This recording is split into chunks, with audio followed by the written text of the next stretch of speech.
Hi friends, ಇವತ್ತು ನಾನು ಕಡಲೆ ಬೀಜದಿಂದ ಚಿಕ್ಕಿ ಮಾಡ್ತಾಯಿದ್ದೀನಿ. ಇದಕ್ಕೆ ನಾನೊಂದು 1/4 kg ಆಗುವಷ್ಟು ಕಡಲೆ ಬೀಜನ ತೊಗೊಂಡಿದ್ದೀನಿ. ಇದನ್ನು ಹುರಿದು ನೋಡಿ, ಈ ಥರ ಸಿಪ್ಪೆ ಸುಲಿಟ್ಕೊಂಡಿದ್ದೀನಿ. ಇದನ್ನು ಸ್ವಲ್ಪ ಸ್ಲೋ ಫ್ಲೇಮಲ್ಲೇ ಹುರಿಯಿರಿ, ಸೀದಿಸ್ಬೇಡಿ, ಆವಾಗ ಈ ಥರ ಚೆನ್ನಾಗಿ ಬರುತ್ತೆ. ಕಡಲೆ ಬೀಜನ 2 ಭಾಗಗಳಾಗಿ ಮಾಡಬೇಕು. ಕೆಲವೊಂದು ಹಾಗೇ ಇದೆಯೇ ಇಡಿಯಾಗಿ. ಇದನ್ನು ನಾನು ತಟ್ಟೆಗೆ ಹಾಕೋತಾ ಇದ್ದೀನಿ.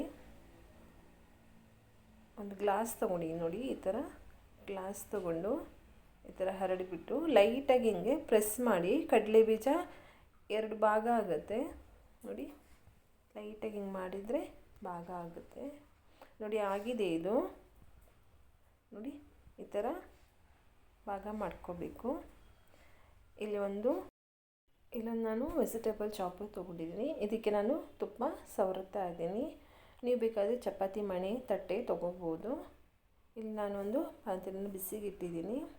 ಇದಕ್ಕೆ ನಾನು 1-2 ಸ್ಪೂನ್ ನೀರು ಹಾಕ್ಕೊಂಡಿದ್ದೀನಿ. ಹಾಗೆ ಬೆಲ್ಲ ನಾನು 250 ಗ್ರಾಮ್ ತೊಗೊಂಡಿದ್ದೀನಿ. ಕಡಲೆಬೀಜನೂ 250 ಗ್ರಾಮು, ಇದು 250 ಗ್ರಾಮ್ ತೊಗೊಂಡಿದ್ದೀನಿ. ನೀವು ಬೇಕಾದರೆ ಸ್ವೀಟ್ ಹೆಚ್ಚು ಕಮ್ಮಿ ಮಾಡ್ಕೋಬೋದು, ಆದರೆ ಇದು ಕರೆಕ್ಟಾಗಿರುತ್ತೆ ಮೆಜರ್ಮೆಂಟ್.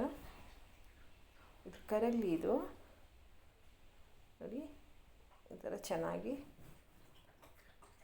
ಕರಗ್ತಾ ಇದೆ. ಈ ಥರ ಆಡಿಸಿ ಈ ಥರ ಚೆನ್ನಾಗಿ ತಿರುಗಿಸ್ತಾ ಇರಿ. ಸೈಡಲ್ಲೆಲ್ಲ ಕೆಲವೊಂದು ಸಲ ಸೀದು ಹೋಗುತ್ತೆ ನೋಡಿ. ಇದನ್ನು ನಾವು ಇವಾಗ ಚೆಕ್ ಮಾಡ್ಕೊಳ್ಳೋಣ. ಇಲ್ಲೊಂದು ಬೌಲಲ್ಲಿ ನಾನು ನೀರು ತೊಗೊಂಡಿದ್ದೀನಿ. ಅದಕ್ಕೇ ಸ್ವಲ್ಪ ಈ ಥರ ತೊಗೊಂಡ್ಬಿಟ್ಟು ಅಲ್ಲೊಂದು ಡ್ರಾಪ್ ಹಾಕ್ಬಿಟ್ಟು ಚೆಕ್ ಮಾಡ್ಕೊಳ್ಳೋಣ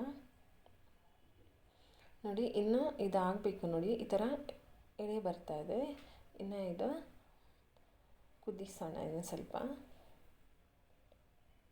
ಕುದೀಲಿ. ಇದು ಚಳಿಗಾಲದಲ್ಲೆಲ್ಲ ಚೆನ್ನಾಗಿರುತ್ತೆ. ಮತ್ತು ಲೇಡೀಸ್ಗಷ್ಟು ಪೀರಿಯಡ್ಸ್ ಟೈಮಲ್ಲಿ ಇದನ್ನು ತಿಂದರೆ ತುಂಬ ಒಳ್ಳೆಯದಿದು. ಇದರಲ್ಲಿ ಕ್ಯಾಲ್ಶಿಯಮ್ ಎಲ್ಲ ಚೆನ್ನಾಗಿರುತ್ತೆ ನೋಡಿ. ಇನ್ನೊಂದು ಸಲ ಚೆಕ್ ಮಾಡ್ಕೋತಾ ಇದ್ದೀನಿ.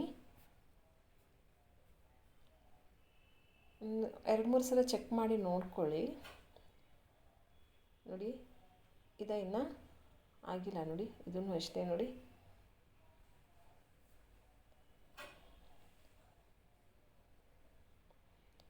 ನೋಡಿ, ಇವಾಗ ಕಲರ್ ಚೇಂಜ್ ಆಗಿದೆ. ಇನ್ನೊಂದು ಸಲ ಚೆಕ್ ಮಾಡ್ಕೋತಾ ಇದ್ದೀನಿ ನೋಡಿ. ಈ ಥರ ಗಟ್ಟಿ ಉಂಡೆ ಥರ ಆಗಬೇಕು. ಇದನ್ನು ನಾವು ಈ ಥರ ಕೆಳಗಡೆ ಹಾಕಿದಾಗ ಸೌಂಡ್ ಬರಬೇಕು ನೋಡಿ. ಈ ಥರ ಸೌಂಡ್ ಬರುತ್ತೆ ಕೆಳಗಡೆ ಹಾಕಿದಾಗ, ಅವಾಗ ಕರೆಕ್ಟಾಗಿ ಆಗಿದೆ ಅಂತ. ಇದಕ್ಕೆ ನಾನು 1 ಸ್ಪೂನ್ ಆಗುವಷ್ಟು ತುಪ್ಪನ ಹಾಕೋತಾ ಇದ್ದೀನಿ. ನೀವು ಬೇಕಾದರೆ ಎಣ್ಣೆನೂ ಯೂಸ್ ಮಾಡ್ಕೋಬೋದು. ಹಾಗೆ ಸ್ವಲ್ಪ ಸೋಡಾ ಹಾಕೋತಾ ಇದ್ದೀನಿ. ಇದನ್ನು ಹಾಕೋದರಿಂದ ಕಲರ್ ಚೇಂಜ್ ಆಗುತ್ತೆ ನೋಡಿ, ಲೈಟ್ ಕಲರ್ ಆಗುತ್ತೆ. ನಾವು ಸೋಡಾ ಹಾಕೋದರಿಂದ, ಅಡುಗೆ ಸೋಡಾ ಹಾಕ್ಕೊಂಡಿದ್ದೀನಿ ಸ್ವಲ್ಪ ಹಾಗೆಯೂ ಮಾಡ್ಕೋಬೋದು. ಆದರೆ ಇದು ನಮಗೆ ಅಂಗಡಿಯಲ್ಲಿ ಸಿಗುತ್ತಲ್ಲ, ಅದೇ ಥರ ಇರುತ್ತೆ, ಕಲರು ಹಾಗೆ ಇರುತ್ತೆ. ಮತ್ತು ತುಪ್ಪ ಹಾಕೋದ್ರಿಂದ ಶೈನ್ ಬರುತ್ತೆ ಚಿಕ್ಕಿಗೆ.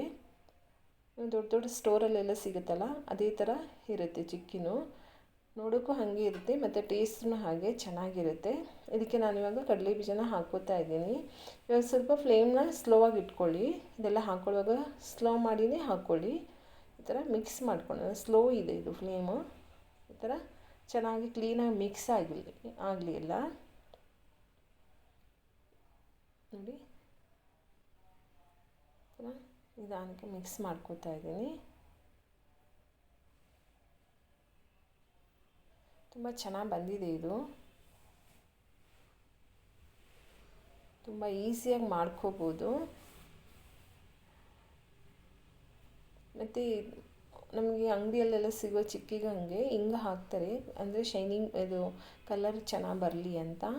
ಅವರು ಇದೇ ಥರ ಟ್ರಿಕ್ ಯೂಸ್ ಮಾಡ್ಕೊಳ್ಳೋದು ನೋಡಿ. ಆಗಿದೆ ಇದು ನಾವು ಬಿಸಿ ಇರುವಾಗಲೇ ಇವಾಗ ನಾವು ಮಣೆಗೆ ಹಾಕ್ಕೊಳ್ಳೋಣ ನೋಡಿ. ಬಿಸಿನೇ ಹಾಕೋತಾ ಇದ್ದೀನಿ.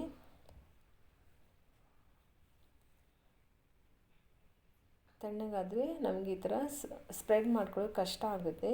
ನಾನಿಲ್ಲಿ ಈ ಥರ ಲಟ್ಟಿಸ್ತಾ ಇದ್ದೀನಿ. ಇದಕ್ಕೂ ನಾನು ಎಣ್ಣೆ ಹಾಕ್ಕೊಂಡಿದ್ದೀನಿ, ಲಟ್ಟಣಿಗೆಗೂ ಎಣ್ಣೆ ಹಾಕ್ಕೊಂಡಿದ್ದೀನಿ ಅಂಟ್ಕೊಳ್ಳುತ್ತೆ ಅಂತ. ಈ ಥರ ತೆಳ್ಳಗೆ ಲಟ್ಟಿಸ್ಕೊಳ್ಳಿ ನೋಡಿ. ಹೀಗೆ ನೋಡಿ ಎಷ್ಟು ಚೆನ್ನಾಗಿ ಬಂದಿದೆ. ಇದು ಕಲರ್ ಅಷ್ಟೇ ತುಂಬ ಚೆನ್ನಾಗಿದೆ.